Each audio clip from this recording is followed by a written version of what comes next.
नमस्कार मित्रों, मैं अजीत सिंह। दोस्तों, आज हम आपसे एक ऐसी शख्सियत, एक ऐसे वीर योद्धा जिसके शौर्य की चर्चा करके भारतवर्ष के सभी लोग गर्व महसूस करते हैं। हम मेवाड़ के महाराणा प्रताप एवं उनके घोड़े चेतक के शौर्य एवं वीरता की चर्चा आप सबसे करेंगे। दोस्तों, महाराणा प्रताप मुगल शासक अकबर के समकालीन थे, जैसा कि आप सब जानते ही हैं। उन्हीं पर आधारित यह कविता है। कविता के शब्द इस प्रकार हैं कि क्या चिंतन की बात करूं, क्या चिंतन की बात करूं, जब चिंतन का है दौर नहीं। क्या चिंतन की बात करूं, जब चिंतन का है दौर नहीं। पढ़ते हैं इतिहास सभी, पर करता कोई गौर नहीं। जहां कवि को मिले प्रेरणा, उससे उत्तम ठौर नहीं। जहां कवि को मिले प्रेरणा, उससे उत्तम ठौर नहीं। हल्दी घाटी की माटी तो चंदन है, कुछ और नहीं। हल्दी घाटी की माटी तो चंदन है, कुछ और नहीं। भारतवासी तिलक लगाकर गौरव से भर जाते हैं। परदेसी भी नहीं घूमने, तीर्थ करने आते हैं। परदेसी भी नहीं घूमने, तीर्थ करने आते हैं।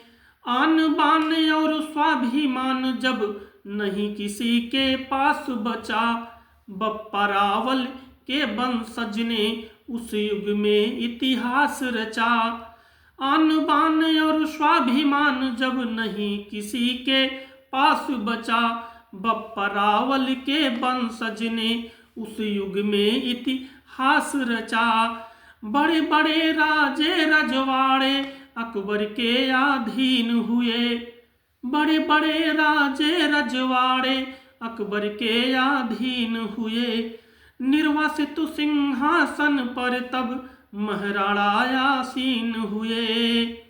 निर्वासित सिंहासन पर तब महाराणा आसीन हुए।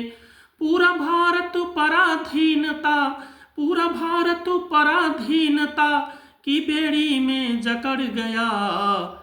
पूरा भारत पराधीनता की बेड़ी में जकड़ गया। सम्राटों की पदवी पाकर मुगले आजम अकड़ गया।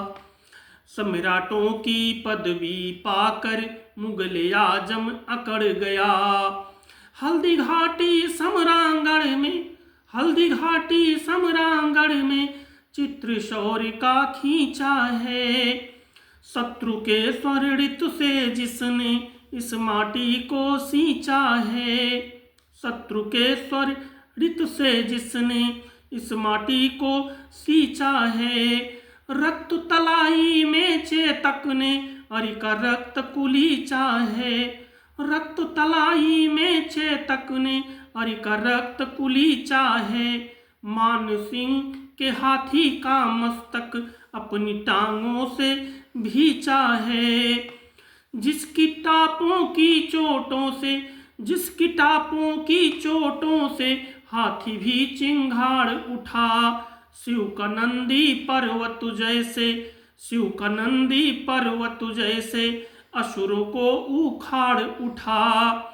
जिसकी फुर्ती से सैनिक दल, जिसकी फुर्ती से सैनिक दल भौचक्के रह जाते थे।